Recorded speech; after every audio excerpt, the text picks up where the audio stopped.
Olá, eu sou o Lucas. Nesse vídeo eu vou falar com você sobre a obra Lucíola do José de Alencar.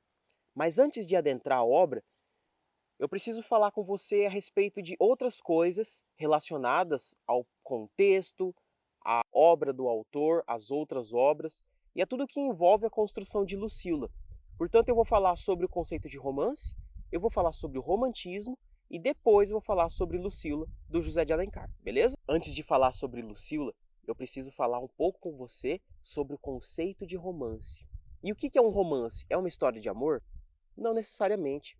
O romance é um gênero literário que tem as mesmas características, por exemplo, de um conto.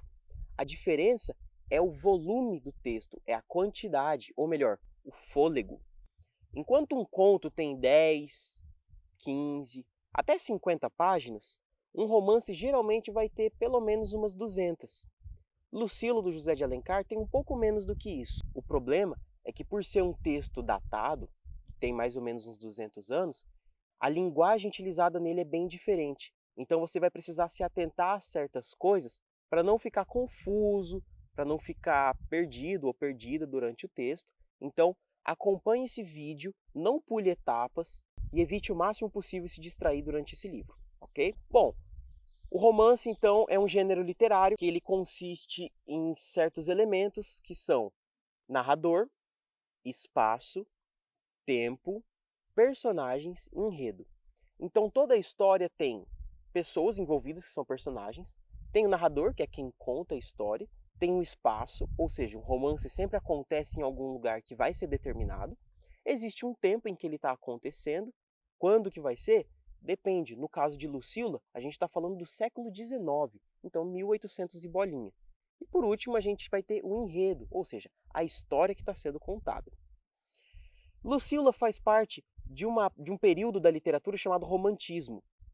É importante você saber sobre o romantismo para que você entenda por que o romance é escrito desse jeito e por que alguns elementos que aparecem ali se repetem. Então vamos lá, começando com o romantismo. Ele foi um movimento gigantesco literário que surgiu na Europa. O primeiro exemplar, o primeiro livro romântico, dizem que é Os Sofrimentos do Jovem Werther, escrito em 1774 por um alemão chamado Johann Wolfgang von Goethe, o mesmo cara que escreveu Fausto, aquela história famosa sobre o cara que faz um pacto com o diabo para conseguir as coisas na vida. O romantismo ele é marcado principalmente pelo seu contexto externo. Você tem que entender que toda vez que eu tenho um gênero literário se formando, eu tenho alguma coisa acontecendo na sociedade que tornou possível a existência desse gênero. No caso do romantismo, o ponto principal na sociedade que fez com que ele surgisse ou com que ele se desenvolvesse foi a Revolução Francesa. A Revolução Francesa, ela marcou uma ruptura muito grande na sociedade, porque até então o mundo era controlado pela aristocracia, ou seja, pelos nobres, os reis, imperadores, duques, condes, barões e todos esses títulos de nobreza. Eram eles que cuidavam da organização dos países, das cidades e por aí vai. Quando rolou a Revolução Francesa, isso mudou. O poder foi tirado da mão dos nobres e foi colocado na mão da burguesia, que era a pessoa que trabalhava e tinha o próprio negócio antigamente. O romantismo ele se desenvolveu numa época em que o individualismo era muito valorizado, porque antes disso o individual não importava nem um pouco. Já que a aristocracia era o mais importante na época e os nobres andavam lado a lado com a igreja, existia um senso de que o ser humano era só um enviado ou um filho de Deus. Então a gente era menos importante do que a santidade que envolve a igreja e envolve a religião. Além disso, as pessoas realmente importantes, pelo menos no ponto de vista da sociedade, eram os nobres, porque dizia-se que eles eram enviados por Deus para terem esse poder sobre os outros, o que é uma grande mentira. Na verdade, o poder dos nobres foi conquistado ao longo do tempo de várias formas. Isso envolve assassinatos, isso envolve roubo de terras, enfim, não cabe falar isso. O que cabe falar é que quando acabou a aristocracia e foi começando a surgir o poder dos burgueses, o poder do individual, a arte também foi se alterando, porque a arte segue o caminho da sociedade. Enquanto a sociedade muda, a arte também vai mudando.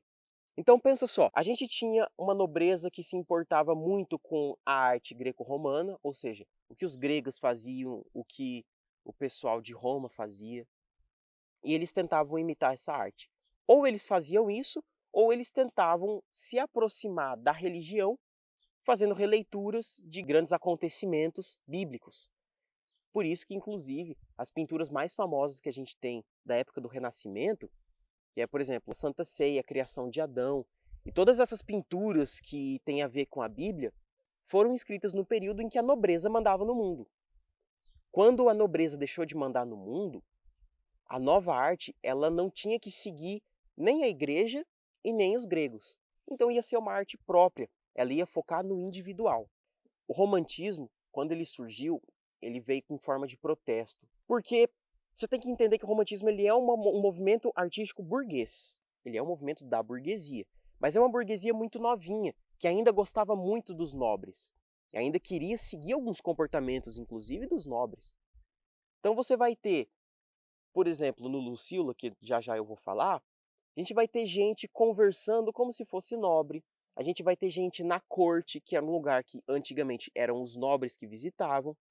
Por outro lado, você vai ter uma compreensão diferente do mundo, porque não tem mais uma nobreza mandando e desmandando. A gente vai ter pessoas que antigamente não eram tão importantes, ou que não seriam tão importantes, mas que agora elas vão mudar os rumos da arte ocidental. O movimento romântico, ele é marcado principalmente por ser anticlassicista, ou seja, anti-nobreza, anti-aristocracia. Ele foca no individual porque agora é mais importante do que nunca você deixar claro que você está ali por mérito, que você conseguiu subir socialmente por uma coisa que você mesmo fez. Então, por exemplo, o cara ficou vendendo muito couro, ele vendeu muito metal, ele vendeu, sei lá, roupa para os militares e ele foi conseguindo juntar dinheiro, até um ponto que ele teve tanta grana, o burguês, que ele conseguia comprar um título de nobreza.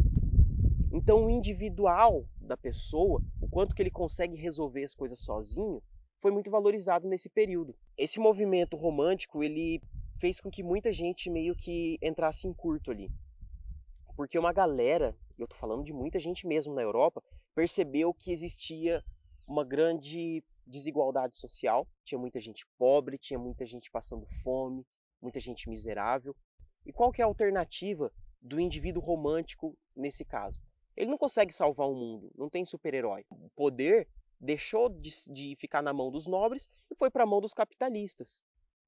E aí esse sujeito que vê o mundo mudando muito, várias revoluções acontecendo, ele tem duas alternativas. Ou ele se fecha e vai tratar apenas de questões puramente pessoais, como o seu amor por uma pessoa, como a sua vontade de criar algo, ou ele vai enfrentar o mundo. E dessa forma, provavelmente ele vai se dar mal. Existe uma terceira alternativa em que o indivíduo romântico se adequa ao seu mundo. Então ele vê as coisas acontecendo, ele vê que não consegue lutar contra essas mudanças do mundo e ele simplesmente passa a fazer parte dessas mudanças. Algumas constantes do romantismo precisam ser marcadas aqui para que quando você leia o livro, ou quando eu fale sobre o livro, você consiga entender melhor por que essas coisas estão acontecendo. A primeira delas é o gênio criador. O indivíduo romântico é colocado tão em destaque nesse período que o gênio criador ele surge como, sabe o cientista louco? O cientista louco é o gênio criador do romantismo. Aquele cara que criou o monstro do Frankenstein, que é o Dr. Victor Frankenstein, ele é o gênio criador do romantismo. Ele vê que o mundo está mudando muito, a ciência está começando a surgir, a ciência moderna, né? Ele vê que algumas alterações vão fazer com que o mundo volte e nunca mais seja como foi. E aí ele percebe que algo deve ser feito, ele tenta criar vida.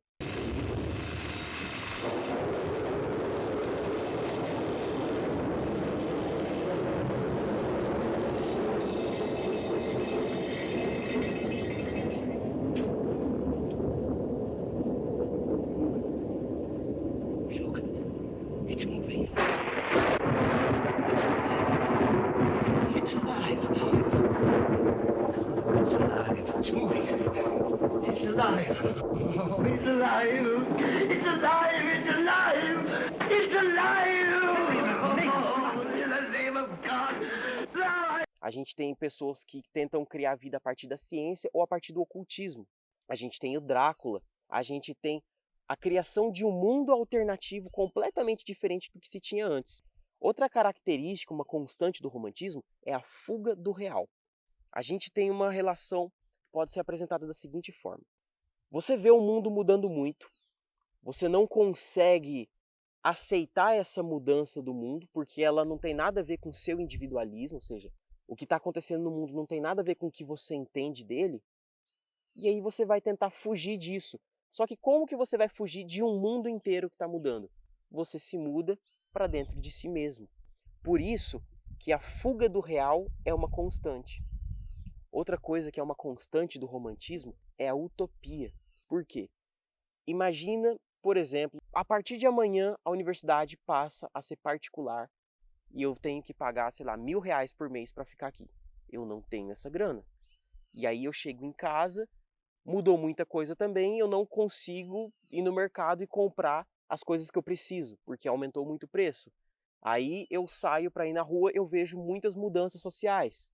Eu não consigo aceitar isso. O que eu vou fazer? Eu vou fugir para minha cabeça e criar um mundo dentro da minha cabeça em que as coisas funcionem.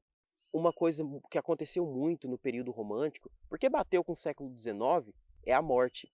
O sentimento de que a vida é muito frágil, que a morte pode vir a qualquer momento, é algo que acontece no romantismo. Porque existiram muitas pragas, existiram muitas doenças, inclusive a febre amarela é mencionada em Lucília, do José de Alencar, para ilustrar um exemplo de como que grandes doenças matavam muitas pessoas sem que ninguém pudesse fazer nada, porque a ciência não era tão evoluída naquela época. Outra constante do romantismo é a melancolia, porque o indivíduo romântico, vendo que o mundo não é mais feito de reis, imperadores e agora a gente vai ter o capitalista, a gente vai ter o burguês dominando o mundo, ele fica meio melancólico, ele sente que o mundo está mudando para pior. Eu não estou aqui para defender nem o classicismo, nem para defender burguesia. Mas talvez tenha mudado para pior porque o mundo ficou mais barulhento, ele ficou mais conturbado e o indivíduo romântico talvez não estivesse tão preparado para isso. Por isso que ele se fecha dentro de si mesmo e cria um mundo dentro da sua cabeça em que as coisas são possíveis. Inclusive, o amor platônico é uma coisa muito comum do romantismo. O indivíduo se apaixona pela mulher, aquele amor não é correspondido, ou quando esse amor não é consumado, e o indivíduo imagina um amor perfeito dentro da sua cabeça. O amor platônico tem esse nome por causa do Platão. Platão, quando escreveu a Alegoria da Caverna, ele deu a seguinte ideia: o mundo perfeito só existe no campo das ideias, ou seja, ele só existe na nossa cabeça. O mundo real, ele é podre, ele é sujo, ele é ruim. Mas no momento em que você conhece o mundo perfeito, o mundo das ideias, as coisas começam a melhorar para o seu lado. Bom, não sei. O que eu sei é que o indivíduo romântico, ele criou um amor platônico sempre que ele não conseguia consumar o seu amor por outra pessoa. O primeiro romance, inclusive, do romantismo, que é Os Sofrimentos do Jovem Werther, é uma história parecida. A gente tem o Werther, que se muda para a Alemanha, se apaixona pela Charlotte, acha ela linda, estonteante, a melhor pessoa do mundo. Ela também se apaixona por ele, então esse amor ele é correspondido. Mas ele não pode ser consumado, sabe por quê? A Charlotte tem um noivo. E uma coisa que marca bastante o romantismo é o moralismo. Ou seja, a mulher, ela é casada, melhor, ela é noiva. Por mais que ela ame esse cara, esse Werther, ela não pode ficar com ele.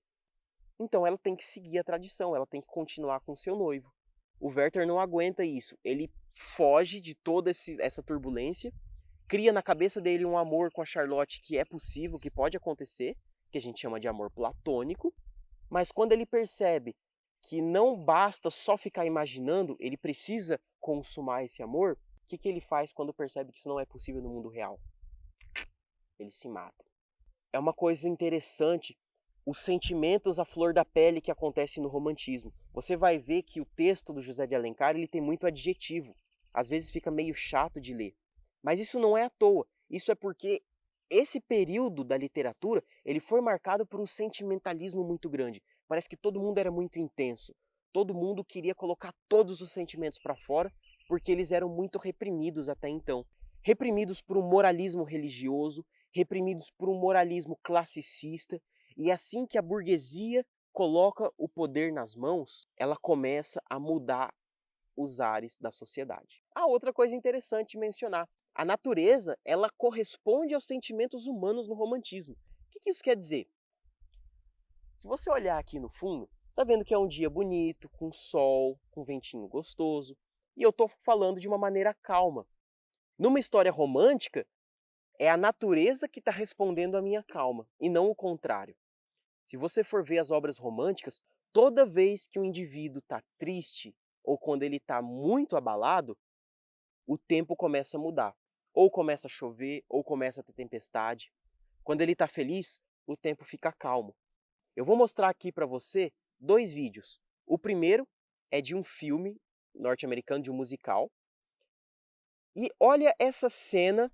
Broken-hearted people living in this world agree there will be an answer, let it be.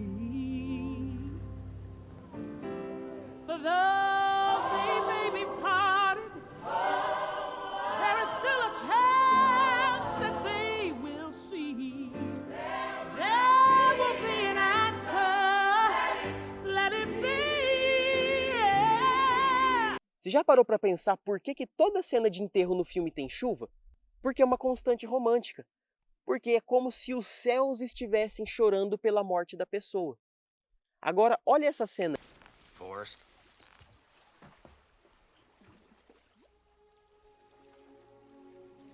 I never thanked you for saving my life.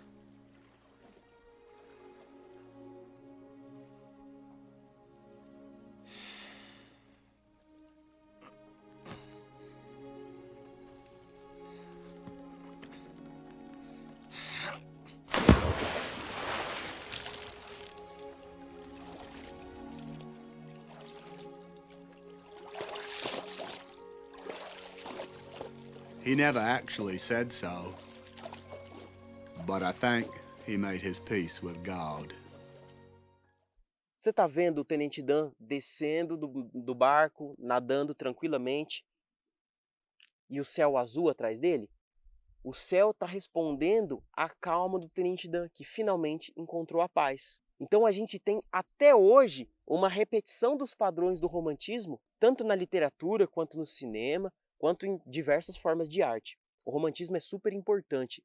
Você tem que prestar atenção em vários momentos dele para entender por que essas coisas acontecem nos livros românticos. Você quer ver outra coisa engraçada do romantismo? A idealização da mulher. A mulher romântica, ela é branca, ela é virgem e ela é pura, porque a mulher representa a pureza dos sentimentos humanos. Se ela tiver de branco, mais puro ainda, porque o branco representa a pureza para o romantismo. Além disso, é possível que em algumas obras a mulher parece que ela está morta, parece que ela está muito magra, ela está meio que flertando com a morte, porque o romantismo tem esse flerte, essa aproximação com a morte. Olha essa pintura que eu vou te mostrar. O nome dessa pintura é O Pesadelo, do Johann Fusilli. Olha essa mulher deitada, desmaiada, parece que está morta, inclusive, olha a cara dela. Ela é muito branca, ela está toda de branco, e como diz o quadro, ela está tendo um pesadelo. Aí tem 2 demônios em cima dela, ela está caída. Olha esse detalhe da coxa vermelha embaixo dela, simbolizando o sangue, simbolizando uma aproximação com a morte. E veja como que ela está focalizada, enquanto os outros demônios eles estão longe. Por que isso? Porque a mulher romântica ela é focalizada. Ou seja, a história ela vai girar em torno da mulher romântica, que ela é pura, ela é inocente, ela é casta e geralmente ela vai ser virgem. Diferentemente do livro que a gente vai tratar, mas eu já chego lá. Quando o romantismo veio para o Brasil, ele veio de uma maneira um pouco diferente. Eu falei que o romantismo surgiu lá na Europa em 1774, né? Ele veio aqui para o Brasil um pouco depois. Ele chegou em 1836 quando um escritor brasileiro chamado Gonçalves de Magalhães escreveu um poema chamado Suspiros Poéticos e Saudade. A gente já tinha coisa romântica sendo escrita no Brasil? Já tinha, mas não era escrita por brasileiros. O que a gente tem de procedimentos do romantismo no Brasil? A gente tem o surgimento de uma burguesia moderna, entrando no lugar da aristocracia, entrando no lugar dos imperadores e tal. Então é um período pré-república. A gente tem uma filosofia, um movimento filosófico que ele era a favor do individualismo e da originalidade. Como eu já expliquei, eu vou deixar mais claro. Antigamente a arte que era feita, ou ela era feita para homenagear a Bíblia, ou era feita para homenagear os gregos. Agora que os burgueses eram donos da arte, eles iam criar novas origens, eles iam criar novas vertentes da arte. A filosofia que era escrita na época, ela ia muito ao encontro da originalidade, ia muito ao encontro do individualismo. Porque agora a gente não tem uma instituição dominando o mundo, a gente tem várias pessoas. E nessa época o indivíduo é valorizado, então a originalidade também é valorizada. Então eu não vou mais fazer uma obra representando a criação do Adão, eu não vou mais fazer um negócio representando o momento bíblico, não. Eu vou criar algo totalmente diferente e original. Inclusive, o conceito de originalidade, ele ficou marcado principalmente no romantismo. Como assim? Sabe quando você pega uma música, ouve essa música, e percebe que ela já parece que você já ouviu ou que ela já foi feita por alguém? Você vai falar o quê? Ah, esse negócio não é original. Até antes do romantismo, isso não era uma crítica. Você pegar um texto e copiar um capítulo inteiro de outro livro, tá, beleza, um capítulo inteiro não. Mas você copiar algumas coisas de outros livros antigamente não era uma coisa ruim. Era, na verdade, uma coisa legal. Porque significa que você está se inspirando nas formas de arte maneiras. Só que depois disso, não. Depois disso, tudo que tivesse referência do classicismo era combatido. Por quê? Porque agora o legal é ser original. É fazer algo que nunca foi feito antes. Mesmo que a gente saiba que isso não é meio que possível, né? Você consegue fazer uma coisa original, mas você tem que ter lido algo antes, certo? Bom, outra coisa importante do romantismo no Brasil foi a valorização do Brasil e do indígena brasileiro. Isso é por vários fatores, mas vamos lá, vamos falar um pouquinho sobre a questão do indígena brasileiro. Por que ele foi muito valorizado? Quando começou a exploração do pau-brasil e as primeiras lavouras rolaram, período de colonização, né? O indígena, ele foi escravizado. Existiu suicídio em massa de indígena porque eles não queriam trabalhar na própria terra. Existiam muitos que se rebelavam. Existiam tribos, como dos Aimorés, que derrubavam capitanias hereditárias inteiras porque eles eram contra a colonização. Chegou um momento em que as pessoas viram que não era viável você escravizar o indígena, porque ele não ia querer fazer isso, ele ia se matar ou ele ia querer destruir tudo. Foi quando os padres portugueses tiveram uma ideia. Por que os índios são escravizados? Porque eles não são considerados humanos. E por que eles não são considerados humanos? Porque eles não têm alma, eles não aceitaram a palavra de Deus. Então o que os padres fizeram? A gente vai catequizar os índios, então eles vão passar a ter alma. E no momento que ele passou a ter alma e se tornou um ser humano, eu não posso escravizar esse cara, porque ele é um filho de Deus. Agora, um preto africano, ele não tem religião. E isso, lógico, né? Eles tinham religião sim, as religiões de matriz africanas. Mas o português e os outros europeus que eram ignorantes, eles não sabiam disso. Então, para eles, é um bicho que fala outro idioma, que não sabe o que a gente está falando, que não tem a nossa religião, que ele nem é daqui, então a gente pode escravizar ele de boa. Aí, à medida que o tempo foi passando, o indígena deixou de ser um escravo, passou a ser um ser humano com alma, e no momento do romantismo, ele se tornou um herói nacional. Porque isso veio lá da Europa. O romantismo, ele tem essa ideia de nacionalidade. E o que marca mais a nacionalidade do Brasil no período pré-república do que o índio, do que o indígena? Entendeu? Então o indígena ele vai ser o símbolo do Brasil. A valorização dele e da natureza são pontos muito importantes para a gente entender, principalmente a primeira fase do romantismo, sabe? Existiu nessa época uma busca pela identidade brasileira. Se você pegar aquele poema, a Canção do Exílio, a minha terra tem palmeiras onde canta o sabiá, as aves que aqui gorjeiam não gorjeiam como lá, isso se tornou o expoente do romantismo brasileiro. A galera na Europa lia esse poema e falava, nossa, o Brasil deve ser muito louco. Lá tem árvore, lá tem um monte de passarinho, é um lugar bonito e cheio de árvore. Então o mito de que o Brasil é um lugar exótico começou naquela época e tem até hoje. Se você for lá para fora, você falar que é brasileiro, as pessoas vão dar um pulinho, vão gritar samba, vão falar carnaval, vão falar Ronaldinho. E eu não sei o quanto que isso é bom, até que ponto é bom. Aqui é um lugar que as pessoas são legais, aqui tem muita festa e é muito divertido. Enfim, nessa época do romantismo foi legal porque a gente teve uma produção muito vasta. E o José de Alencar, que é o nosso escritor sobre o qual a gente vai falar, ele foi o maior romancista, ou seja, o maior escritor de romances, o maior escritor de livros, de narrativas do romantismo brasileiro. Existem outros romancistas? Existem, mas esse período foi marcado principalmente pela poesia. O José de Alencar já escreveu poesia e tal, mas esse livro que a gente vai tratar especialmente não é em verso, ele é em prosa. Ele é um romance chamado Lucila. Quem foi José de Alencar? Ele nasceu em 1829, foi um romancista, ou seja, escreve romance. Ele foi dramaturgo, ou seja, escreve peça de teatro. Ele foi jornalista, ele foi advogado e foi político. Ele foi um dos maiores representantes da corrente literária indianista. Ele foi um dos primeiros a escrever livros sobre os indígenas e tal. E, como eu falei, né, o principal romancista brasileiro do romantismo. Ele foi escolhido como um dos membros da Academia Brasileira de Letras por ninguém mais do que o Machado de Assis. Então o Machado de Assis apontou o dedo e falou, não, é você. Você vai sentar na cadeira 23 na Academia Brasileira de Letras. Então pouca coisa esse cara não é. É engraçado que, apesar de defender o indígena como símbolo do Brasil e tal, o José de Alencar, ele era conservador.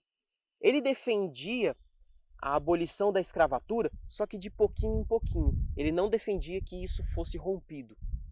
Tanto é que você vê alguns trechos em Lucila em que ele se refere aos escravos de uma maneira meio pejorativa. Ou às vezes ele simplesmente não liga mesmo para os escravos. O que a gente tem de característica da obra do José de Alencar? Ele escreveu uma variedade de obras de diferentes temas. Ele deixou romance indianista, ele deixou romance histórico, ele deixou romance regionalista e deixou romance urbano, que é onde Lucila se encaixa. Os romances urbanos, eles geralmente tratam da corte. O que é a corte? É o círculo dos playboys da cidade. E o meio social, principalmente carioca, do Segundo Reinado. Aí a gente tem como um exemplo muito bom a trilogia Perfil de Mulher. O que é essa trilogia Perfil de Mulher? É a trilogia de Lucila. Começa com Lucila, depois a gente tem um romance chamado Diva, e por último a gente tem Senhora. É possível que um deles você tenha que ter lido na escola, ou você tenha sido obrigado a ler em algum momento. Ou pelo menos você tenha ouvido falar. Opa, olha eu aqui. A gente teve um probleminha técnico com a última gravação, mas eu só quero concluir que a obra a qual eu estou me referindo é Lucila, do José de Alencar. Ele faz parte da trilogia Perfil de Mulher, que saiu ali a primeira trilogia do romantismo brasileiro, e ela foi super importante para você entender algumas características do romantismo. Agora fica com o vídeo sobre Lucila, do José de Alencar.